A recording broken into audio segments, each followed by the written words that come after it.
Assalamualaikum warahmatullahi wabarakatuh. Kembali lagi bersama saya Eka Kurniasi, mahasiswi program studi Manajemen Pendidikan Islam Sekolah Tinggi Ilmu Tarbiyah Lombok. Kali ini saya akan menjelaskan tentang prosedur dan rancangan manajemen kelas. Video ini bertujuan untuk memenuhi tugas mata kuliah manajemen kelas. Pengertian prosedur. Prosedur ialah cara untuk mengerjakan suatu pekerjaan menurut tingkat-tingkatnya. Prosedur merupakan suatu susunan yang teratur dari kegiatan yang berhubungan satu sama lainnya, dan prosedur-prosedur yang berkaitan memudahkan kegiatan utama dari suatu organisasi.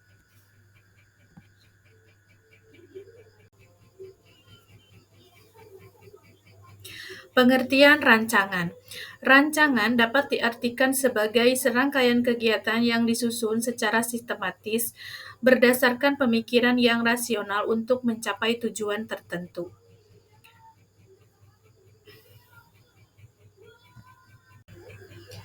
Jadi, apa yang dimaksud dengan prosedur manajemen kelas?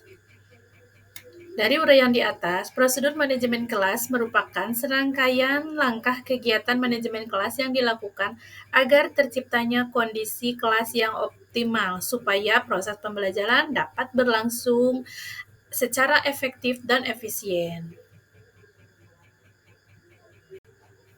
Nah, apa sajakah prosedur manajemen kelas? Prosedur manajemen kelas di sini yang pertama ada prosedur dimensi pencegahan. Prosedur dimensi pencegahan di sini adalah tindakan pencegahan yang merupakan suatu proses tindakan yang dilakukan sebelum munculnya tingkah laku yang menyimpang. Tindakan pencegahan merupakan terapi yang tepat sebelum munculnya tingkah laku yang dapat mengganggu kondisi belajar mengajar. Adapun prosedur manajemen kelas dimensi pencegahan sebagai berikut. 1. Peningkatan kesadaran diri sebagai seorang guru.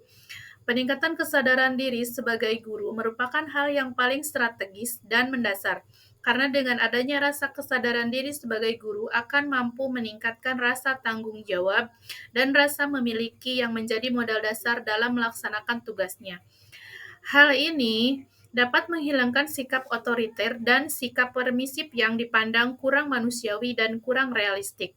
Implikasinya di kelas akan tampak pada sikap guru yang demokratis, sikap yang stabil, kepribadian yang harmonis, berwibawa. Penampakan sikap ini akan menumbuhkan respon positif bagi siswa-siswa. Yang kedua, peningkatan kesadaran pada siswa.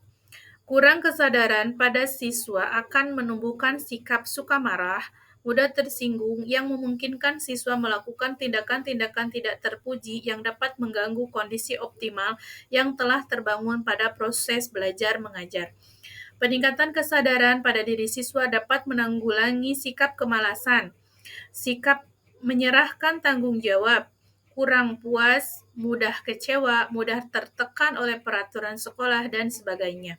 Untuk meningkatkan kesadaran pada diri siswa, seorang pengajar perlu memberitahukan hak dan kewajiban siswa, memperhatikan kebutuhan, keinginan, dan dorongan siswa, menciptakan suasana saling pengertian, saling menghormati, dan rasa keterbukaan antara guru dan siswa. Yang ketiga, sikap polos dan tulus dari guru. Sikap polos, tulus hati, jujur, dan terbuka adalah modal paling penting untuk menciptakan kondisi yang optimal untuk memberikan pembelajaran pada siswa. Sikap ini mengandung makna bahwa guru dalam segala tindakannya tidak boleh berpura-pura dalam bersikap dan harus bertindak apa adanya. Guru dengan segala sikap dan kepribadiannya sangat mempengaruhi lingkungan belajar, karena tingkah laku, cara menyikapi, dan tindakan guru merupakan stimulus yang akan direspon oleh para siswa. Yang keempat, mengenal dan menemukan alternatif manajemen kelas.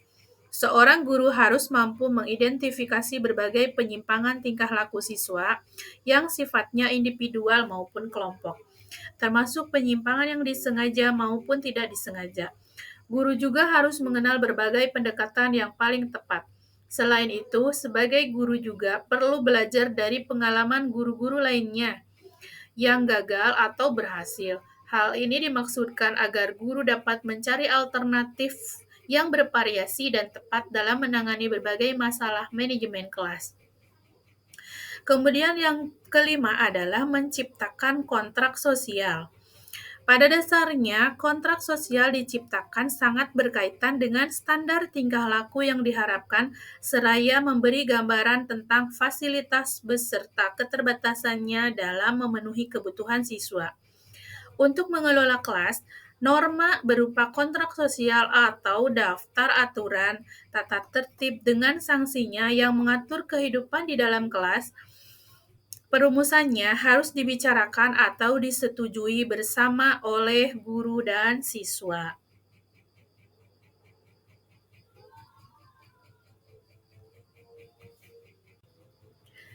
Yang kedua, prosedur dimensi penyembuhan. Yang pertama di sini adalah mengidentifikasi masalah. Pada tahapan ini, seorang guru harus melakukan kegiatan untuk mengenal dan mengetahui masalah-masalah manajemen kelas yang timbul dalam suatu kelas, kemudian mengidentifikasi jenis-jenis penyimpangan, sekaligus mengetahui latar belakang yang membuat siswa melakukan penyimpangan perilaku tersebut. Kemudian yang kedua, menganalisis masalah. Seorang guru harus menganalisis penyimpangan pada siswa dan menyimpulkan latar belakang terjadinya penyimpangan, tingkah laku, dan sumber-sumber dari penyimpangan itu. Setelah ditemukan penyimpangan, guru menentukan alternatif penanggulangan atau penyembuhan dari penyimpangan tersebut. Kemudian yang ketiga, menilai alternatif pemecahan. Pada tahap ketiga ini, guru menilai dan memilih alternatif pemecahan berdasarkan sejumlah alternatif yang telah tersusun. Sesudah terpilih alternatif pemecahan yang dianggap tepat, selanjutnya guru mengaplikasikan alternatif pemecahan itu. Yang keempat, mendapat balikan. Mendapat balikan di sini maksudnya adalah pada tahap ini guru melakukan kegiatan kilas balik. Tujuannya untuk menilai keampuhan pelaksanaan dari alternatif pemecahan yang dipilih untuk mencapai sasaran yang sesuai dengan yang direncanakan. Kegiatan kilas balik dilakukan oleh guru dalam bentuk pertemuan dengan siswa. Diusahakan dengan penuh ketulusan semata-mata untuk perbaikan dan kepentingan siswa dan sekolah. Selain itu, perlu disikapi perilaku guru pada saat pertemuan tersebut.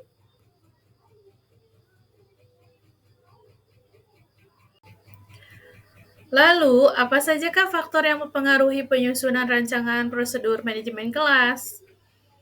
Faktor-faktor yang mempengaruhi dalam penyusunan rancangan prosedur manajemen kelas ini diantaranya satu adalah pemahaman terhadap arti, tujuan, dan hakikat manajemen kelas.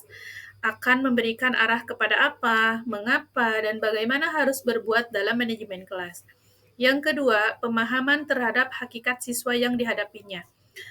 Maksudnya, setiap siswa pada setiap saat dalam lingkungan tertentu akan memperlihatkan sikap dan tingkah laku tertentu.